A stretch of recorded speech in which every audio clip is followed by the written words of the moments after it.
Hello everyone, मेरे YouTube channel में आप सभी का स्वागत है। तो आप सभी लोग कैसे हैं? आई होप सभी लोग अच्छे होंगे। तो आज मैं रेस्पिरेशन की टॉप 50 एमसीक्यूज कराने वाली हूं। कल मैंने पल्स की भी टॉप 50 एमसीक्यूज करा दिया है, जो कि मेरे यूट्यूब पे फ्री अवेलेबल है। ठीक है, तो आज रेस्पिरेशन के टॉप 50 एमसीक्यूज देखेंगे, जिसमें कि क्वेश्चन का लेवल इजी टू मॉडरेट रहने वाला है। यदि इस क्लास को ज्वाइन कर रहे हैं तो आप सबसे पहले रेस्पिरेशन की थ्योरी क्लास आप मेरे यूट्यूब चैनल पर फ्री अवेलेबल है, उसे देख करके आइए, ताकि ये क्वेश्चन आपको सॉल्व करने में बिल्कुल आसानी रहेगी। ये फंडामेंटल की हमारी चौथी क्लास रहेगी, कल तीसरी क्लास थी। तो चलिए स्टार्ट करते हैं। इसमें पहला है क्वेश्चन, रेस्पिरेशन क्या है? ऑप्शन ए है रक्त का संचार, ऑप्शन बी है शरीर में ऑक्सीजन लेना तथा CO2 बाहर निकालना, ऑप्शन सी है भोजन पचाना, ऑप्शन डी है मूत्र बनाना। देखिए, रक्त का संचार ऑप्शन नंबर ए में है। रक्त का संचार जो होता है ये रेस्पिरेशन नहीं होता है, ठीक है। और ये हमारा भोजन पचाना भी रेस्पिरेशन नहीं होता है, ये डाइजेशन होता है। डी जो है हमारा मूत्र बनाना, ये हमारा किडनी का काम होता है, और ये भी हमारे रेस्पिरेशन के अंदर नहीं आता है। तो इसमें करेक्ट आंसर आपका ऑप्शन नंबर बी हो जाएगा। ऑप्शन नंबर बी हो जाएगा, शरीर में ऑक्सीजन लेना और CO2 को बाहर निकालना, यही है रेस्पिरेशन। नेक्स्ट देख लेते हैं, रेस्पिरेशन का मुख्य उद्देश्य क्या है? ऑप्शन ए है ब्लड प्रेशर बढ़ाना, ऑप्शन बी है ऑक्सीजन देना और CO2 बाहर निकालना, ऑप्शन सी है पल्स बढ़ाना, ऑप्शन डी है टेम्परेचर बढ़ाना। तो इसमें ब्लड प्रेशर बढ़ाना रेस्पिरेशन का कोई मुख्य उद्देश्य नहीं होता है, पल्स बढ़ाना भी उद्देश्य नहीं होता है, टेम्परेचर बढ़ाना भी रेस्पिरेशन का मुख्य उद्देश्य नहीं होता है। रेस्पिरेशन का मुख्य उद्देश्य जो होता है वो ऑक्सीजन देना तथा CO2 को बाहर निकालना होता है, जिसमें कि हम O2 को बॉडी के अंदर इनहेल करते हैं एंड CO2 को एक्सहेल कर देते हैं। ठीक है, यही हमारा रेस्पिरेशन का मुख्य उद्देश्य होता है, ऑक्सीजन लेना और CO2 को बाहर निकालना। क्वेश्चन नंबर 3 देख लेते हैं, सामान्य एडल्ट की रेस्पिरेशन रेट कितनी होती है? ऑप्शन ए है 8 से 12 पर मिनट, ऑप्शन बी है 12 से 20 पर मिनट, ऑप्शन सी है 20 से 30 पर मिनट, ऑप्शन डी है 30 से 40 पर मिनट। आप देखिए, ऑप्शन ए जो है 8 से 12 बहुत मिनिमम वैल्यू है, यहाँ पे एडल्ट की रेस्पिरेशन रेट नॉर्मल पूछा गया है। 12 से 20 बिल्कुल सही है, 20 से 30 ज़्यादा हो जाएगा, 30 से 40 भी नहीं होता है।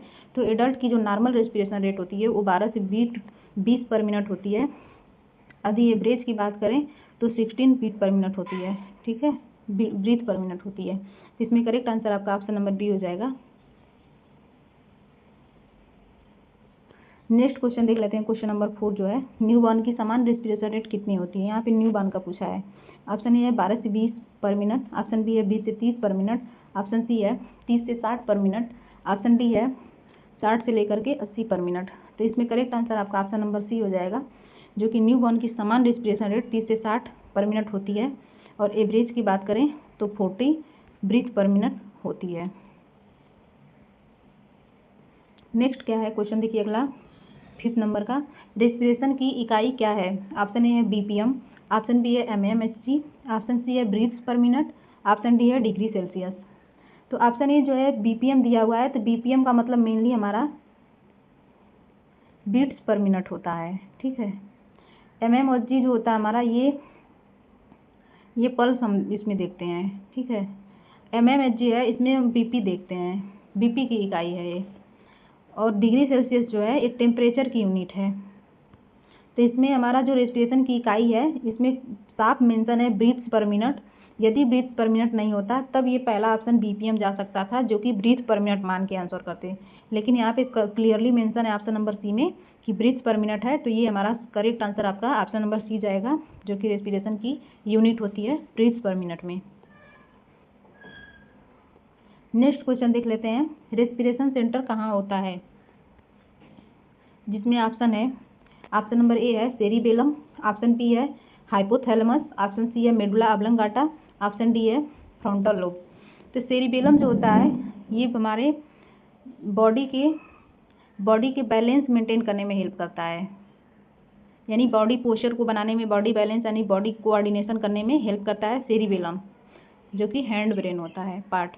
हाइपोथैलेमस जो होता है हमारी, ये टेम्परेचर यानी थर्मो रेगुलेशन सेंटर होता है, थर्मो रेगुलेशन सेंटर होता है हाइपोथैलेमस, ठीक है। और फ्रंटल लोब की बात कर लें तो ये हमारा इंटेलिजेंस के काम में आता है, जो भी थिंकिंग है, रीजनिंग है, लॉजिकल थिंकिंग हो गया, ये सब हमारे फ्रंटल लोब में होते हैं। तो इसमें हमारा रेस्पिरेशन की रेस्पिरेटरी सेंटर पूछा गया है, तो इसमें करेक्ट आंसर आपका मेडुला ऑब्लंगाटा हो जाएगा, जो कि हमारा रेस्पिरेटरी सेंटर होता है ब्रेन के अंदर। तो इसमें करेक्ट आंसर आपका ऑप्शन नंबर सी हो जाएगा। नेक्स्ट है सामान्य श्वसन को क्या कहते हैं? ऑप्शन ए है एपनिया, ऑप्शन बी है टैकिपनिया, ऑप्शन सी है यूपनिया, ऑप्शन डी है डिजनिया। तो ऑप्शन ए हम देख लेते हैं पहले। एपनिया का मतलब होता है अब्सेंस ऑफ यानी कंप्लीट सीजेशन ऑफ रेस्पिरेशन, यानी रेस्पिरेशन का पूरे तरीके से बंद हो जाना एपनिया कहलाता है। टैकिपनिया में क्या होता है कि रेस्पिरेशन का बढ़ जाना, और यूपनिया जो होती है नॉर्मल रेस्पिरेशन होता है। डिजनिया का मतलब होता है डिफिकल्टी इन रेस्पिरेशन, यानी कि सांस लेने में दिक्कत आना हमारा डिजनिया होता है। टैकिपनिया में क्या होता है कि more than 24 breaths per minute जो रेस्पिरेशन है वो इंक्रीज हो जाता है। ठीक है, तो इसमें करेक्ट आंसर आपका नॉर्मल रेस्पिरेशन यूपनिया होता है। ठीक, तो इसमें करेक्ट आंसर आपका ऑप्शन नंबर सी हो जाएगा। नेक्स्ट क्वेश्चन देख लेते हैं। इंस्पिरेशन में क्या होता है? ऑप्शन ए है CO2 अंदर जाती है, ऑप्शन बी है O2 अंदर जाती है, ऑप्शन सी है O2 बाहर जाती है, ऑप्शन डी है कुछ नहीं। तो इंस्पिरेशन का मतलब होता है सांस लेना। तो सांस लेने में हम O2 को अंदर लेते हैं। ठीक है, तो CO2 अंदर, तो ये ऑप्शन ऐसे ही गलत हो गया। O2 बाहर नहीं जाती है, CO2 बाहर जाती है। कुछ नहीं, तो बिल्कुल कुछ नहीं होता है, कुछ नहीं नहीं होता। ठीक, तो इसमें करेक्ट आंसर आपका ऑप्शन नंबर बी हो जाएगा, यानी कि हम O2 को अंदर लेते हैं इंस्पिरेशन के अंदर। एक्सपायरेशन जो होता है उसमें हम CO2 को बाहर फेंकते हैं। ठीक, लेकिन इंस्पिरेशन में हम O2 को अंदर लेते हैं। तो करेक्ट आंसर बी हो जाएगा। क्वेश्चन नंबर 9 देख लेते हैं। एक्सपिरेशन में क्या बाहर निकलता है?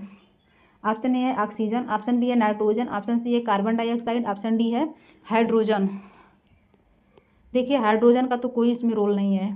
ठीक, नाइट्रोजन का भी इसमें हम यानी इसमें ब्रीदिंग में हम नाइट्रोजन का भी कोई रोल नहीं है। इसमें दो ही गैस हैं, एक तो ऑक्सीजन है, एक कार्बन डाइऑक्साइड है। ठीक, लेकिन हम ऑक्सीजन को लेते हैं। यहाँ पे एक्सपायरेशन का पूछा गया है, तो हम ऑक्सीजन को एक्सपायरेशन यानी एक्सपायरेट नहीं करते, यानी बाहर नहीं निकालते हैं। तो इस वजह से हमारा आंसर क्या हुआ? सी होगा करेक्ट आंसर, क्योंकि हम कार्बन डाइऑक्साइड को बाहर निकालते हैं और O2 को हम, ये इंस्पिरेशन के अंदर आएगा, O2 इंस्पायरेशन में आएगा, यानी कि अंदर लेते हैं। जबकि यहाँ एक्सपायरेशन का पूछा गया है तो हम CO2 को बाहर निकालते हैं। ठीक है, नेक्स्ट है रेस्पिरेशन गिनते समय क्या नहीं बताना चाहिए? ऑप्शन ए है पेशेंट का नाम, ऑप्शन बी है कि उसकी सांसें गिनी जा रही है, ऑप्शन सी है समय, ऑप्शन डी है उम्र। रेस्पिरेशन में गिनते समय क्या नहीं बताना चाहिए? तो यही बताना चाहिए कि ये नहीं बताना चाहिए कि उसकी सांसें गिनी जा रही है। ठीक है, correct answer option number B हो जाएगा। नेक्स्ट है टैकिपनिया का अर्थ क्या है? ऑप्शन ए है धीमी सांस, ऑप्शन बी है तेज सांस, ऑप्शन सी है सांस का रुकना, ऑप्शन डी है सामान्य सांस। तो इसमें करेक्ट आंसर हो जाएगा टैकिपनिया का तेज सांस होता है, यानी फास्ट ब्रीदिंग होती है, फास्ट ब्रीदिंग टैकिपनिया, जिसमें more than 24 breath per minute आपकी जो ब्रीदिंग रेट होती है, रेस्पिरेशन रेट होती है, उतनी हो जाती है। ठीक है, धीमी सांस नहीं होगा, इसमें ब्रैडीपनिया होता है, सांस का रुकना हमारा एपनिया हो जाता है, यहाँ पे सामान्य सांस लेना हमारा यूपनिया हो जाता है। नेक्स्ट है ब्रैडीपनिया का अर्थ क्या है? ऑप्शन ए तेज सांस, ऑप्शन बी है धीमी सांस, ऑप्शन सी है गहरी सांस, ऑप्शन डी है दर्द वाली सांस। देखिए तेज सांस तो हमारा अभी बताया मैंने टैकिपनिया होता है, धीमी सांस ये तो ठीक है छोड़ देते हैं, गहरी सांस जो होती है हमारी डीप ब्रीदिंग ये नहीं होगा, और ये हमारा हाइपरपनिया होता है गहरी सांस लेना। ऑप्शन डी जो है दर्द वाली सांस जो होता है हमारा डिजनिया होता है। ठीक है, ये भी नहीं होगा, तो ये भी ऑप्शन कट हो गया। तो इसमें करेक्ट आंसर हो जाएगा ऑप्शन नंबर बी, यानी कि धीमी सांस आना ब्रैडीपनिया कहलाता है, जिसके अंदर 10 ब्रीथ पर मिनट से भी रेस्पिरेशन कम हो जाती है ब्रैडीपनिया में। नेक्स्ट है एपनिया क्या है? ऑप्शन ए है सांस रुक जाना, ऑप्शन बी है तेज सांस, ऑप्शन सी है धीमी सांस, ऑप्शन डी है सामान्य सांस। देखिए एपनिया जो है ये होता है अब्सेंस ऑफ ब्रीदिंग या फिर complete cessation of the breathing या रेस्पिरेशन, हमारा एपनिया कहलाता है, यानी सांस का कंप्लीट पूरी तरीके से रुक जाना। ठीक है, तो ये तो होल्ड करते हैं इसको। तेज सांस जो है ये हमारा टैकिपनिया हो गया, ये हमारा ब्रैडीपनिया हो गया option number C, option D जो है यूपनिया हो गया। तो बचा ऑप्शन हमारा ऑप्शन नंबर ए, यही हमारा करेक्ट आंसर है, यानी कि सांस का रुक जाना ये हमारा एपनिया कहलाता है। नेक्स्ट क्वेश्चन देख लेते हैं। डिजनिया का क्या अर्थ है? डिजनिया का अर्थ क्या है? ऑप्शन ए है सांस लेने में कठिनाई, ऑप्शन बी है तेज बुखार, ऑप्शन सी है तेज पल्स, ऑप्शन डी है हाइपरटेंशन। तो इसमें पहले डिजनिया का मतलब क्या है, जो DYS है ना, DYS जो होता है हमारा डिफिकल्टी को प्रेजेंट करता है, ठीक है, डिफिकल्टी, यानी कि DYS जहाँ भी लग जाता है उसका मतलब डिफिकल्टी होता है या कठिनाई होना। पनिया जो वर्ड है ये रेस्पिरेशन को रिप्रेजेंट करता है। जो तेज बुखार है ये तो होगा नहीं। तेज पल्स ये हमारी फास्ट पल्स बिल्कुल नहीं होगा। हाइपरटेंशन का मतलब हो गया हमारा BP बढ़ा हुआ, तो ये भी नहीं होगा इसका अर्थ। तो डिजनिया का मतलब होता है सामान्य अर्थ जो होता है सांस लेने में कठिनाई होना। तो इसमें correct answer option number A हो जाएगा। नेक्स्ट देख लेते हैं आर्थोपनिया क्या है। ऑप्शन ए लेटने पर सांस लेने में कठिनाई, ऑप्शन बी है दौड़ते समय सांस फूलना, ऑप्शन सी है सामान्य सांस, ऑप्शन डी है तेज सांस।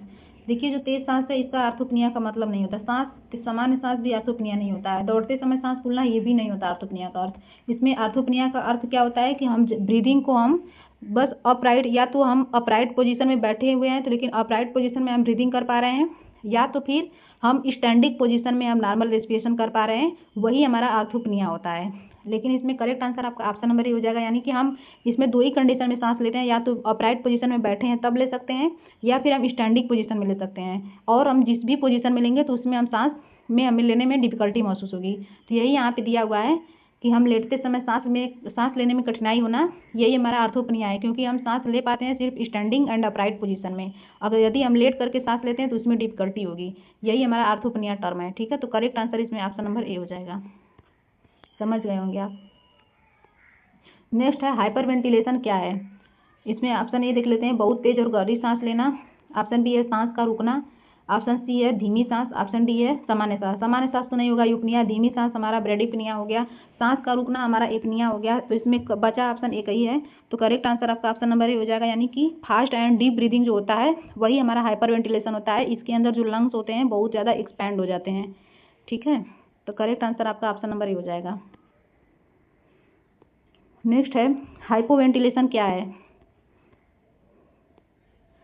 ऑप्शन नंबर ए देख लेते हैं कम श्वसन, ऑप्शन बी अधिक श्वसन, ऑप्शन सी है सामान्य श्वसन, ऑप्शन डी है गहरी श्वसन। यानी कि हाइपोवेंटिलेशन का मतलब होता है कि सांस का जो होना स्लो रेस्पिरेशन होना, ठीक है, यानी कि डीप ना होकर के बहुत स्वैलो रेस्पिरेशन होना, यानी कम सांस का आना। इसमें जो लंग्स होते हैं थोड़ा पिचके हुए होते हैं, इस वजह से जो सांस होती है वो कम आ पाती है। इसका अर्थ हुआ, इसका जो सामान्य अर्थ होता है हमारा कम श्वसन, यानी ऑप्शन नंबर ए करेक्ट हो जाएगा। अधिक श्वसन नहीं होगा, सामान्य श्वसन नहीं होगा, गहरी श्वसन भी नहीं होगा।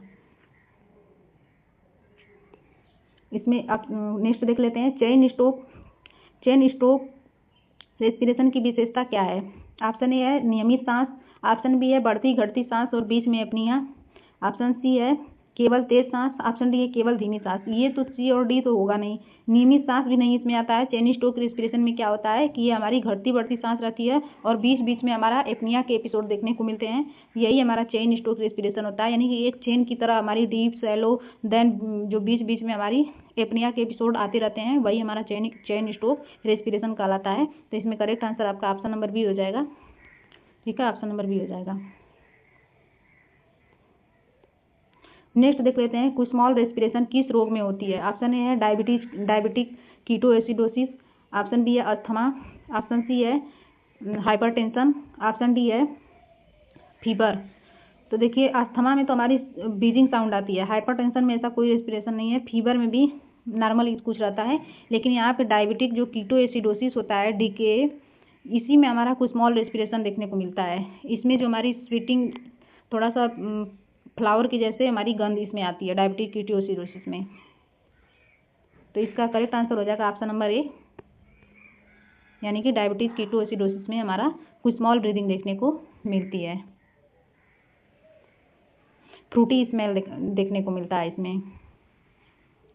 नेक्स्ट है बेटआउट रेस्पिरेशन कैसी होती है। ऑप्शन ए है अनियमित सांस प्लस एपनिया, ऑप्शन बी है समान सांस, ऑप्शन सी है गहरी सांस, ऑप्शन डी है तेज सांस। देखिए समान सांस तो बेटआउट रेस्पिरेशन नहीं होता है, ये सभी रेस्पिरेशन की एबनॉर्मेलिटी है, तो सामान्य सांस तो होगा नहीं, गहरी सांस भी नहीं है, तेज सांस भी नहीं है। इसमें करेक्ट आंसर आपका ऑप्शन नंबर ए हो जाएगा, जिसमें कि इरेगुलर रेस्पिरेशन हो जाता है, उसके साथ साथ एपनिया के भी एपिसोड्स आते हैं, वो हमारा बेटआउट रेस्पिरेशन होता है। नेक्स्ट क्वेश्चन देख लेते हैं रेस्पिरेशन को प्रभावित करने वाला कारक कौन सा है। ऑप्शन ए है age, option B exercise, option C है फीवर, ऑप्शन डी है उपरोक्त सभी। तो इसमें करेक्ट आंसर आपका ऑप्शन नंबर डी हो जाएगा, बिल्कुल एज भी रेस्पिरेशन को प्रभावित करता है। एक्सरसाइज में भी एक्सेसिव एक्सरसाइज कर लेते हैं तो हमारी रेस्पिरेशन बढ़ जाती है, फीवर में भी हमारी रेस्पिरेशन की वैल्यू जो बढ़ जाती है, यानी कि 1 डिग्री अगर हम फ़ारेनहाइट टेम्परेचर बढ़ाते हैं तो उसमें भी हमारा टेम्परेचर 4 ब्रीथ पर मिनट जो रेस्पिरेशन होता है वो बढ़ जाता है। फीवर की कंडीशन में भी बढ़ जाता है। 1 डिग्री फ़ारेनहाइट यदि टेम्परेचर आपका बढ़ा हुआ होता है तो उसमें हमारी जो रेस्पिरेशन है 4 ब्रीथ पर मिनट बढ़ जाती है। एज भी मैटर करता है, क्योंकि अकॉर्डिंग टू एज भी हमारी ब्रीदिंग जो रेट होती है वो बढ़ा हुआ या फिर कम देखने को मिलता है। तो इस वजह से रेस्पिरेशन को प्रभावित ये तीनों फैक्टर करते हैं, एज, एक्सरसाइज, फीवर। तो करेक्ट आंसर आपका ऑप्शन नंबर डी हो जाएगा। नेक्स्ट क्वेश्चन देख लेते हैं। नेक्स्ट है, फीवर में रेस्पिरेशन कैसी होती है? ऑप्शन ए कम होती है, ऑप्शन बी बढ़ जाती है, ऑप्शन सी रुक जाती है, ऑप्शन डी है समान रहती है। तो इसमें करेक्ट आंसर आपका ऑप्शन नंबर बी हो जाएगा, यानी कि फीवर में हमारी रेस्पिरेशन बढ़ी हुई देखने को मिलती है। नेक्स्ट देख लेते हैं, एक्सरसाइज के बाद रेस्पिरेशन में क्या प्रभाव पड़ता है? ऑप्शन ए कम होती है, ऑप्शन बी बढ़ जाती है, ऑप्शन सी रुक जाती है, ऑप्शन डी समान रहती है। तो एक्सरसाइज के बाद हम रेस्पिरेशन हमेशा बढ़ी हुई देखने को मिलती है, क्योंकि हमेशा एक्सरसाइज के बाद हमें ऑक्सीजन कंजप्शन बहुत ज़्यादा देखने को मिलता है। इस वजह से हम बहुत लंबी लंबी सांस लेते हैं और उसी समय रेस्पिरेशन हमारी बढ़ी हुई देखने को मिलती है। कम तो होती नहीं है, रुकती नहीं है, समान भी नहीं रहती है। नेक्स्ट क्वेश्चन है, हाइपोक्सिया क्या है? ऑप्शन ए है शरीर में ऑक्सीजन की कमी होना, ऑप्शन बी है CO2 की कमी, ऑप्शन बी CO2 की कमी, ऑप्शन सी है BP बढ़ना, ऑप्शन डी है फीवर। देखिए, हाइपोक्सिया वर्ड जो है ना, जो यहाँ पे एक्सिया जो वर्ड लिखा हुआ है, यहाँ पे शरीर में ऑक्सीजन की कमी होना या फिर सेल एंड टिश्यू में ऑक्सीजन की कमी होना। हाइपो का मतलब होता है कम होना, ठीक है। तो इसमें शरीर में ऑक्सीजन की कमी होना, यही हमारा करेक्ट आंसर है। इसी को हम हाइपोक्सिया बोलते हैं। इसमें CO2 की कमी नहीं होती है, BP बढ़ना भी नहीं है, फीवर को भी हाइपोक्सिया नहीं बोलते हैं। तो इसमें करेक्ट आंसर आपका ऑप्शन नंबर ए हो जाएगा। नेक्स्ट है, साइनोसिस किसका संकेत है? ऑप्शन नंबर ए है ऑक्सीजन की कमी, ऑप्शन बी है फीवर, ऑप्शन सी है डायबिटीज, ऑप्शन डी है हाइपरटेंशन। देखिए, हाइपरटेंशन का संकेत नहीं है, डायबिटीज का नहीं है, फीवर का भी नहीं है, ये ऑक्सीजन की कमी को दर्शाता है। साइनोसिस क्या है? एक तरीके की ये मेडिकल टर्म है, जो कि यह हमारे स्किन को ब्लूइश कलर का डिस्कलरेशन जब हो जाता है, जब ऑक्सीजन की कमी हो जाती है तो हमारी स्किन का कलर ब्लू कलर का हो जाता है, उसी कंडीशन को हम साइनोसिस बोलते हैं। और ये हमारा ऑक्सीजन की कमी से होता है, ठीक है। तो इसमें करेक्ट आंसर आपका ऑप्शन नंबर ए हो जाएगा। नेक्स्ट है, सामान्य ब्रीथ साउंड क्या कहलाती है? ऑप्शन ए है वेसिकुलर, ऑप्शन बी है व्हीज साउंड, ऑप्शन सी है क्रैकल साउंड, ऑप्शन डी है स्ट्राइडर साउंड। देखिए, स्ट्राइडर हो गया, क्रैकल्स हो गया, बीजिंग साउंड, ये साउंड की एबनॉर्मेलिटीज को रिप्रेजेंट करता है। और जो वेसिकुलर साउंड होता है, ये हमारी नॉर्मल ब्रीथ साउंड होती है, तो वो वेसिकुलर साउंड होती है। तो इसमें करेक्ट आंसर आपका ऑप्शन नंबर ए हो जाएगा। नेक्स्ट है, वीज किस रोग में सुनाई देती है? यानी वीज साउंड या बीजिंग साउंड जो होती है, जो व्हिस्लिंग साउंड होती है, वह किस रोग में सुनाई देती है? तो ऑप्शन ए है अस्थमा, ऑप्शन बी है फ्रैक्चर, ऑप्शन सी है बर्न, ऑप्शन डी है फीवर। इसमें देखिए कोई भी साउंड नहीं सुनाई देती है, ठीक है, इन तीनों कंडीशन में। तो हमारा इसमें correct answer option number A हो जाएगा। अस्थमा में हमें बीजिंग साउंड सुनाई देती है, जिसमें कि व्हिस्लिंग जैसी साउंड सुनाई देती है। नेक्स्ट है, क्रैकल किससे संबंधित है? यानी क्रैकल साउंड किससे संबंधित है? ऑप्शन ए है फेफड़ों में फ्लूइड, ऑप्शन बी है किडनी डिजीज, ऑप्शन सी है डायबिटीज, ऑप्शन डी है हाइपरटेंशन। देखिए, हाइपरटेंशन, डायबिटीज, किडनी डिजीज में कोई साउंड ऐसा कुछ नहीं होता है। फेफड़ों में जब फ्लूइड जमा हो जाता है, म्यूकस कलेक्शन हो जाता है, तो उस कंडीशन में हमें क्रैकल साउंड सुनाई देते हैं। तो ऑप्शन नंबर ए करेक्ट हो जाएगा आपका, यानी फेफड़ों में फ्लूइड का जमा होना, उसकी वजह से जो साउंड आती है तो वो क्रैकल साउंड आती है। नेक्स्ट क्वेश्चन देख लेते हैं, स्टडर साउंड किसका संकेत है?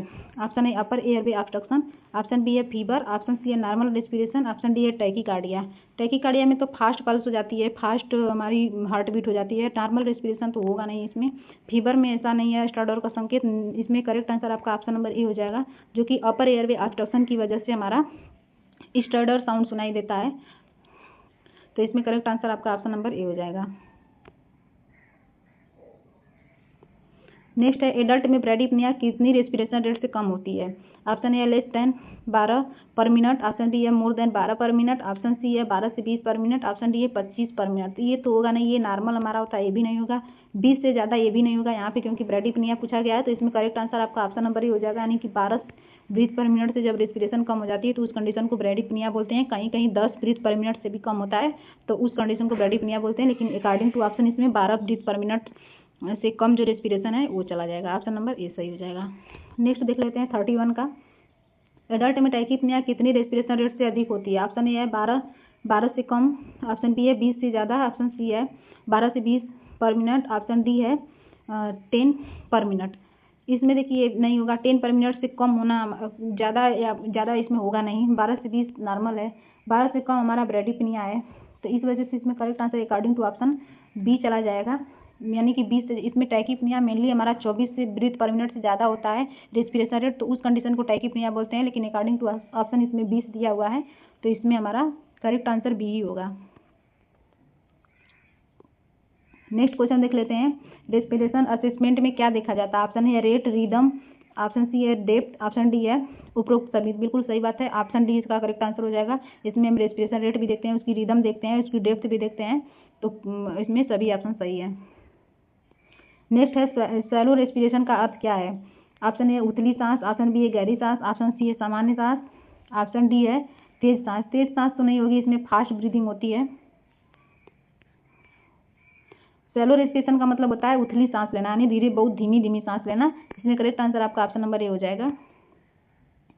नेक्स्ट है डीप रेस्पिरेशन का अर्थ क्या होता है? तो ऑप्शन ए गहरी सांस लेना, ऑप्शन बी है उथली सांस, ऑप्शन सी है सांस का रुकना, ऑप्शन डी है सामान्य सांस। सामान्य सांस यूपनिया, सांस का रुकना एपनिया, गहरी सांस डीप ब्रीदिंग हाइपरपनिया।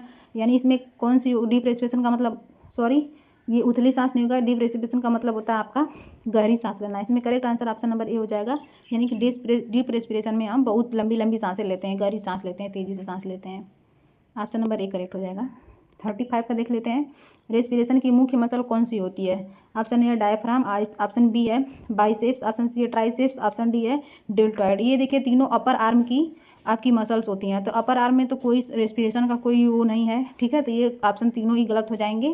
तो इसमें करेक्ट आंसर एक ही बच रहा है, ऑप्शन नंबर ए, जो कि डायफ्राम जो होती है चीफ रेस्पिरेटरी मसल होती है, जो कि हमारी रेस्पिरेशन में बहुत ज़्यादा हेल्प करती है। तो हमारा करेक्ट आंसर ए हो जाएगा, डायफ्राम। नेक्स्ट है एडल्ट में रेस्पिरेशन मुख्यतः कहाँ से होता है?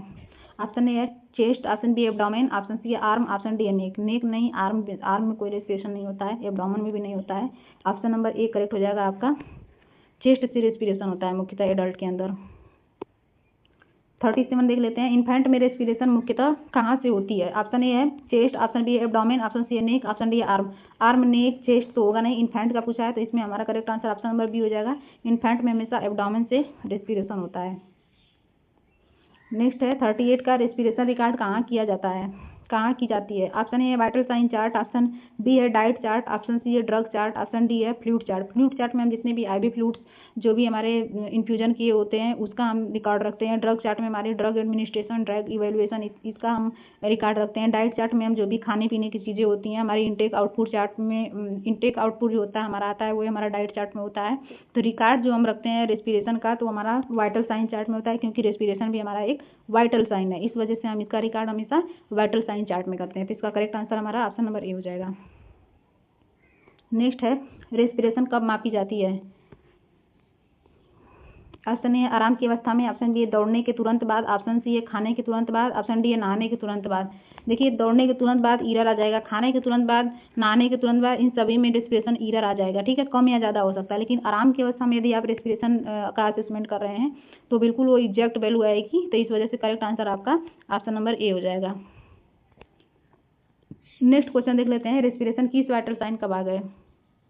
ऑप्शन ए है vital sign, option B nutrition, option C immunization, option D dressing. इन सब का भाग नहीं है, रेस्पिरेशन हमारा वाइटल साइन का भाग है। क्वेश्चन में ये आंसर छिप गया है। नेक्स्ट है पेन का रेस्पिरेशन पर क्या प्रभाव हो सकता है? ऑप्शन ए है बढ़ सकती है, ऑप्शन बी है कम हो सकती है, ऑप्शन सी है बदल सकती है, ऑप्शन डी है उपरोक्त सभी। यानी कि पेन का रेस्पिरेशन पे ये तीनों प्रकार से प्रभाव डालती है, यानी कि बढ़ भी सकती है, कम भी हो सकती है। पेन की वजह से रेस्पिरेशन बदल भी सकता है, इस वजह से इसमें correct answer option number D, यानी कि तीनों ही सही है। नेक्स्ट है एंजाइटी में रेस्पिरेशन कैसी हो सकती है? ऑप्शन ए तेज, ऑप्शन बी है धीमी, ऑप्शन सी है बंद, ऑप्शन डी है समान तो नहीं होगी, बंद भी नहीं होगी, धीमी एक बिल्कुल नहीं होगी। एंजाइटी में हमें बहुत ज़्यादा घबराहट होती है, तो रेस्पिरेशन भी हमें तेजी से होने लगता है, लंबी लंबी सांसें लेने लगते हैं हम, ठीक है, घबराहट होने लगती है। तो एंजाइटी में रेस्पिरेशन हमेशा बढ़ी हुई है, तेज फास्ट ब्रीदिंग देखने को मिलती है, तो ऑप्शन नंबर ए करेक्ट हो जाएगा। 43 देख लेते हैं, स्मोकिंग का रेस्पिरेशन पे क्या प्रभाव पड़ सकता है? ऑप्शन ए है रेस्पिरेटरी डिजीज का खतरा बढ़ता है, ऑप्शन बी है कोई प्रभाव नहीं, ऑप्शन सी है पल्स रुक जाती है, ऑप्शन डी है टेम्परेचर घट जाता है। स्मोकिंग का इसमें पहली बार रेस्पिरेशन पर प्रभाव पड़ता है, रेस्पिरेशन पर प्रभाव पूछा है, तो टेम्परेचर पल्स से कोई लेना देना नहीं है, कोई प्रभाव नहीं, ऐसा नहीं है। रेस्पिरेशन डिजीज का खतरा बढ़ जाता है, बिल्कुल सही बात है। इसमें ऑप्शन नंबर ए करेक्ट हो जाएगा। स्मोकिंग से हमें रेस्पिरेटरी डिजीज होने के बहुत ज़्यादा खतरे हो जाते हैं, ठीक है। नेक्स्ट है, अस्थमा में समानतः कौन सी ब्रीथ साउंड सुनाई देती है? ऑप्शन ए व्हीज, ऑप्शन बी है वेसिकुलर, ऑप्शन सी है क्रैकल, ऑप्शन डी है साइलेंस। साइलेंस कोई पहली बात की साउंड नहीं होती है। ऑप्शन सी है क्रैकल साउंड नहीं अस्थमा में सुनाई देता है। वेसिकुलर नॉर्मल ब्रीदिंग साउंड होती है। तो हमारा जो बीज साउंड है वो अस्थमा के अंदर हमारी बीजिंग साउंड, विस्लिंग साउंड सुनाई देती है, जो कि ऑप्शन नंबर ए में है, जो कि करेक्ट हो जाएगा आपका। नेक्स्ट है, निमोनिया में कौन सी ब्रीथ साउंड अधिक सुनाई देती है? Option A crackle, option B है wheeze, option C stridor, option D है रोंकाई। रोंकाई साउंड नहीं होती है, स्ट्रेडर नहीं होती है, वीजिंग साउंड अस्थमा में होती है हमारी। इसमें करेक्ट आंसर आपका ऑप्शन नंबर ए हो जाएगा। क्रैकल साउंड जो होती है हमारी निमोनिया के अंदर सुनाई देती है। नेक्स्ट है, रेस्पिरेशन मापते समय सबसे पहले क्या देखना चाहिए? ऑप्शन ए है चेस्ट मूवमेंट, ऑप्शन बी है वेट, ऑप्शन सी है हाइट, ऑप्शन डी है बीपी। देखिए इसमें तीनों ऑप्शन बी सी डी का कोई रोल नहीं है इसमें रेस्पिरेशन के अंदर। इसमें सबसे इंपॉर्टेंट जो होता है, हम चेस्ट का मूवमेंट देते हैं कि कितना राइज एंड फॉल हो रहा है चेस्ट मूवमेंट में, उसी से हम रेस्पिरेशन को काउंट करते हैं। तो इसमें करेक्ट आंसर आपका ऑप्शन नंबर ए हो जाएगा। चेस्ट के मूवमेंट को हम देखते हैं। नेक्स्ट क्वेश्चन देख लेते हैं, समान रेस्पिरेशन कैसी होती है? ऑप्शन ए है नियमित, शांत और बिना प्रयास के, नियमित, शांत और बिना प्रयास की, ऑप्शन बी है बहुत तेज, ऑप्शन सी है बहुत धीमी, ऑप्शन डी है दर्द युक्त। देखिए दर्द युक्त, बहुत धीमी, बहुत तेज ये हमारी एबनॉर्मल रेस्पिरेशन के अंदर आता है, लेकिन यहाँ पे नॉर्मल रेस्पिरेशन पूछा गया है तो बिल्कुल रेगुलर होती है, शांत होती है, बिना प्रयास के हम बिना एफर्ट के लेते हैं, नॉर्मली हम आती रहती है सांस, जाती रहती है सांस, ठीक है। तो इसमें करेक्ट आंसर आपका ऑप्शन नंबर ए हो जाएगा। बिल्कुल हम नियमित तरीके से शांत, बिना किसी एफर्ट के हम नॉर्मल श्वसन करते रहते हैं। नेक्स्ट है, श्वसन दर सबसे अधिक किस आयु में होती है? Option A newborn, option B adult, option C elderly, option D है एडोलेसेंट। तो एडोलेसेंट में नहीं, एडल्टी में नहीं, एडल्ट में नहीं, इसमें करेक्ट आंसर आपका ऑप्शन नंबर ए हो जाएगा। न्यू बॉर्न में श्वसन की रेट जो होती है सबसे ज़्यादा होती है, 30 से 60 ब्रीथ पर मिनट होती है। एवरेज के अंदर बात करें तो 40 ब्रीथ पर मिनट होती है। नेक्स्ट क्वेश्चन है, एल्डरली में रेस्पिरेशन समानता कैसी होती है? ऑप्शन ए है थोड़ा धीमी और उथली हो सकती है, ऑप्शन बी हमेशा तेज होती है, ऑप्शन सी हमेशा बंद रहती है, ऑप्शन डी हमेशा गहरी होती है। तो ऐसा कुछ नहीं है, ऑप्शन इसमें करेक्ट आंसर ए हो जाएगा, जो कि थोड़ी धीमी रहती है और स्वेलो रेस्पिरेशन होता है एल्डरली एज यानी कि ओल्ड एज के अंदर। नेक्स्ट है, रेस्पिरेशन असेसमेंट का मुख्य उद्देश्य क्या है? ऑप्शन ए है रोग की पहचान, ऑप्शन बी है मरीज की स्थिति का आकलन करना, ऑप्शन सी उपचार की रिंगदारी, ऑप्शन डी उपरोक्त सभी। तो इसमें करेक्ट आंसर बिल्कुल ऑप्शन डी हो जाएगा, यानी कि रोग की पहचान भी करते हैं, स्थिति का आकलन भी करते हैं, उपचार की निगरानी भी करते हैं। तो इसमें करेक्ट आंसर आपका ऑप्शन नंबर डी हो जाएगा। ये सभी रेस्पिरेशन असेसमेंट के मुख्य उद्देश्य होते हैं। तो ये हमारा पूरा टॉप 50 MCQ कंप्लीट हो चुका है। तो इस वीडियो को आप बार बार देखें, जहाँ भी डाउट है आप हमें कमेंट बॉक्स में पूछ सकते हैं, ठीक है। वीडियो को लाइक करें, शेयर करें अपने दोस्तों के साथ, और इस चैनल पे हमेशा बने रहें। यदि आप नए हैं तो चैनल पे सब्सक्राइब करें हमारे चैनल को, और बेल आइकन को प्रेस करें, जो भी न्यू वीडियो है उसका नोटिफिकेशन आप तक पहुंचता रहे। और ऐसे ही अपडेटेड जानकारी के लिए हमारे साथ जुड़े रहें। और वीडियो देखने के लिए थैंक यू सो मच।